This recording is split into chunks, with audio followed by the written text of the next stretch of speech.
കേന്ദ്ര തെരഞ്ഞെടുപ്പ് കമ്മീഷന്റെ സ്വതന്ത്രമായ പ്രവർത്തനത്തെക്കുറിച്ചും അതിൽ രാഷ്ട്രീയ ഇടപെടലുകൾ ഉണ്ടാകാനുള്ള സാധ്യതയെക്കുറിച്ചും വലിയ തർക്കങ്ങളാണ് രാജ്യത്ത് നിലനിൽക്കുന്നത്. പ്രത്യേകിച്ച് ബി.ജെ.പി. ഗവൺമെന്റിന്റെ നിയന്ത്രണത്തിലാണ് തെരഞ്ഞെടുപ്പ് കമ്മീഷൻ പ്രവർത്തിക്കുന്നതെന്ന ആക്ഷേപവും നിലനിൽക്കുന്നുണ്ട്.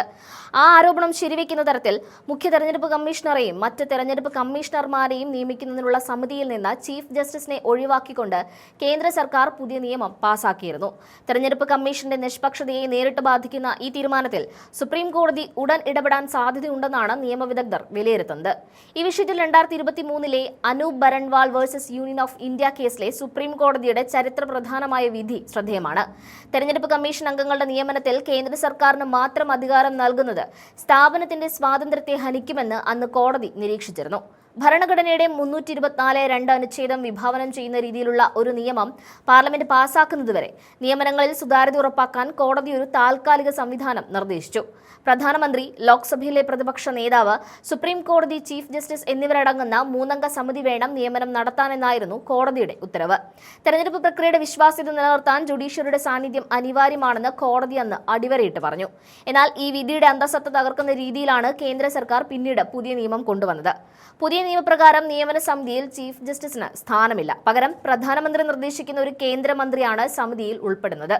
ഇതോടെ സമിതിയിൽ സർക്കാരിന് വ്യക്തമായ മേധാവിത്വം ഉണ്ടാകും.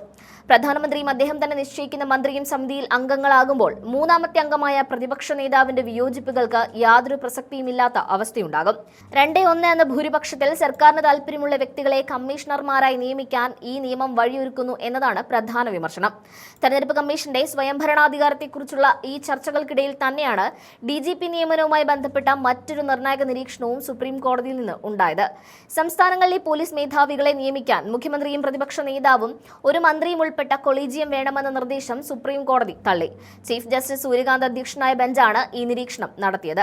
DGP നിയമനത്തിൽ UPSC തയ്യാറാക്കുന്ന പാനലിൽ നിന്ന് സംസ്ഥാന സർക്കാരിന് അനുയോജ്യമായ ഉദ്യോഗസ്ഥനെ തിരഞ്ഞെടുക്കാം എന്ന 2006 പ്രകാശ് സിംഗ് കേസിലെ വിധി തന്നെയാണ് ഇപ്പോഴും പ്രായോഗികമെന്ന് കോടതി വ്യക്തമാക്കി. UPSC പോലെ ഭരണഘടനാപരമായ ഒരു സ്ഥാപനം ഈ പ്രക്രിയയിൽ ഉൾപ്പെടുന്നത് നിയമനം സുതാര്യമാക്കാൻ സഹായിക്കുമെന്നും കോടതി ചൂണ്ടിക്കാട്ടി. ഇവിടെ ശ്രദ്ധേയമായ ഒരു വൈരുദ്ധ്യം നിയമവിദഗ്ധർ ചൂണ്ടിക്കാട്ടുന്നുണ്ട്.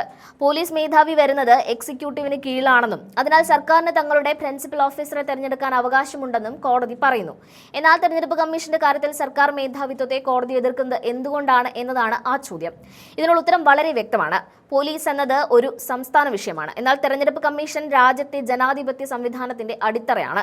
തെരഞ്ഞെടുപ്പ് കമ്മീഷനിൽ ജനങ്ങൾക്കുള്ള വിശ്വാസം തകർന്നാൽ അത് ജനാധിപത്യത്തിന്റെ നിലനിൽപ്പിനെ തന്നെ ബാധിക്കുമെന്ന് 2023 വിധിയിൽ കോടതി മുന്നറിയിപ്പ് നൽകിയിരുന്നു. അതുകൊണ്ട് തന്നെ സർക്കാർ സ്വാധീനമില്ലാത്ത ഒരു നിയമന രീതി അവിടെ അനിവാര്യമാണ്. പുതിയ നിയമം നിലവിൽ വന്നതോടെ പ്രതിപക്ഷത്തിന്റെ വോട്ട് കേവലം പ്രതീകാത്മകമായി മാറുമെന്ന ആക്ഷേപം ശക്തമാണ്. ഭരണകക്ഷിക്കാരനായ പ്രധാനമന്ത്രിയും അദ്ദേഹം തന്നെ നിർദ്ദേശിക്കുന്ന മന്ത്രിയും സമിതിയിലുള്ളപ്പോൾ പ്രതിപക്ഷ നേതാവിന്റെ വിയോജിപ്പിന് വലിയ പ്രസക്തിയില്ലാതാകും.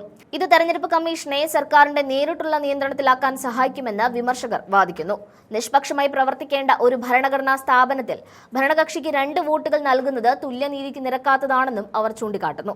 അതേസമയം ഭരണഘടനയുടെ ആർട്ടിക്കിൾ 324(2) പ്രകാരം നിയമന പ്രക്രിയ നിശ്ചയിക്കാനുള്ള അധികാരം പാർലമെന്റിനാണെന്നും അതിൽ കോടതി ഇടപെടേണ്ടതില്ലെന്നുമാണ് സർക്കാരിന്റെ പക്ഷം. സുപ്രീം കോടതി മുൻപ് നിർദ്ദേശിച്ച സമിതി നിയമം വരുന്നതുവരെയുള്ള താൽക്കാലിക സംവിധാനം മാത്രമായിരുന്നു. ഇപ്പോൾ പാർലമെന്റ് നിയമം നിർമ്മിച്ച സ്ഥിതിക്ക് അതിനെ മാനിക്കാൻ ജുഡീഷ്യറി തയ്യാറാകണമെന്നാണ് കേന്ദ്രത്തിന്റെ വാദം. ക്യാബിനറ്റ് മന്ത്രിയെ സമിതിയിൽ ഉൾപ്പെടുത്തുന്നത് ഭരണപരമായ സൗകര്യത്തിനാണെന്നും ഇതിൽ അസ്വാഭാവികമായി ഒന്നുമില്ലെന്നുമാണ് സർക്കാരിന്റെ ന്യായീകരണം. സ്ഥാപനങ്ങളുടെ സ്വയംഭരണാധികാരം സംരക്ഷിക്കാൻ കോടതികൾ ഇടപെടണമോ അതോ ജനാധിപത്യപരമായി തെരഞ്ഞെടുക്കപ്പെട്ട സർക്കാരിന് തീരുമാനമെടുക്കാൻ അവസരം നൽകണമോ എന്ന തർക്കം തുടരുകയാണ്.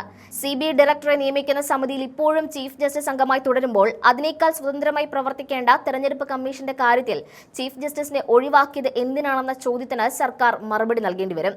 പുതിയ നിയമത്തിനെതിരെയുള്ള ഹർജികൾ സുപ്രീം കോടതിയുടെ പരിഗണനയിലായതിനാൽ വരാനിരിക്കുന്ന വിധി ഇന്ത്യയുടെ തെരഞ്ഞെടുപ്പ് പ്രക്രിയയിൽ വിപ്ലവകരമായ മാറ്റങ്ങൾ വരുത്തിയേക്കാം.